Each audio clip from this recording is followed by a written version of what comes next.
اولین آیت های نازل شده درباره حج نبوده و اولین آیت های نازل شده درباره نماز خواندن نبوده و اولین آیت های نازل شده درباره روزه داشتن نبوده، بلکه درباره علم و دانش آموختن بود و درباره خواندن بود. چنانچه خداوند فرمود: اقرأ بسم ربک الذی خلق خلق الانسان من علق اقرأ وربك الأكرم الذي علم بالقلم علم الانسان ما لم يعلم.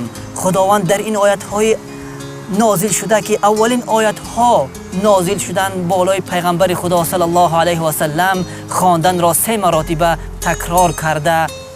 برای همین پیغمبر خدا صلی الله علیه و سلم بالای خواندن در احادیث و روایت های زیاد تأکید کردند، زیرا آنکه از این معلوم می شود که خواندن، معرفت و علم و دانش اساس همه ترقیات و پیشرفتی ها است. اساس هر تمدن این علم و دانش است و پیغمبر خدا برای همین خواندن، علم آموختن و دانش آموختن را برای زن و مرد مسلمان فرض اعلان کردند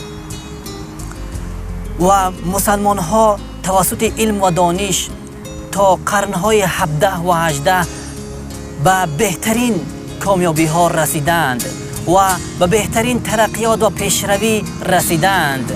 نه فقط این، بلکه اولین دانشگاهی که در سال 830 از توسط مسلمان ها بنیاد گردید، بعد از آن چندین سال در اروپا اولین دانشگاه بنیاد گردید. حتی اینکه اروپایی ها فرزندان خیش را به اسپانیا که تحت حکمرانی مسلمان ها بود برای آموختن و برای علم آموختن ارسال میکردند و وقتی که اجداد ما به توصیه های پیغمبر خدا صلی الله علیه و سلم عملی کرده و بهترین خدمت را برای بشریت تقدیم کردند، بهترین متخصصان را برای بشریت تقدیم کردند، به مانند ابن سینا و ابن خلدون، بیرونی و خوارزمی. بله، این همه سبب چی بود؟ سبب آن بود که توصیه های پیغمبر خدا را در حیاتشان تطبیق کرده و علم را زگهواره تا به گور آموختند. اما متاسفانه امروز همه عقبمانی، امروز همه بدبختی هایی که ما آن را میبینیم سببش در این است که آن توصیه هایی که پیغمبر خدا صلی الله علیه و سلم برای آموختن علم کردند آن را ما تطبیق و عملی نمی کنیم و آن را به آن هیچ اهتمام نمی دهیم. پس بینندگان عزیز، به ما همه این توصیه های پیغمبر خدا را که درباره علم و دانش آموختن توصیه کردند آن را با هم مراجعت کرده و آن را آموخته و در حیاتمان تطبیق کنیم تا با آن پیشروی ها و با آن ترقیاتی که اجدادهای ما رسیده بودند ما هم با آن پیشروی و ترقی ها نائل گردیم. اولین روایتی که از پیغمبر خدا صلی الله علیه و سلم درباره خواندن روایت شده است، پیغمبر خدا فرمودند که طلب العلم فریضة علی کل مسلم و مسلمه. آموختن علم برای زن و مرد مسلمان فرض است. عن ابي هريره رضي الله عنه قال قال رسول الله صلى الله عليه وسلم من خرج في طلب العلم فهو في سبيل الله حتى يرجع. رواه الترمذي. پیغمبر خدا صلی الله علیه و سلم در این روایت فرمودند که هر آن کسی که علم می آموزد و هر آن کسی که دانشجو است و محصل است واقعا در چی است؟ در راه خداوند است و هر لحظه و هر ثانیه و هر دقیقه آن چی است؟ خداوند برای آن ثواب و اجر می دهد.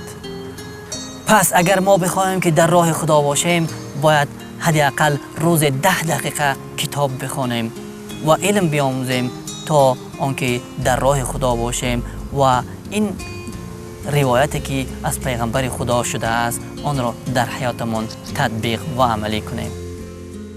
عن ابي هريره رضي الله عنه قال قال رسول الله صلى الله عليه وسلم من سلك طريقا يلتمس فيه علما سهل الله له طريقا الى الجنه.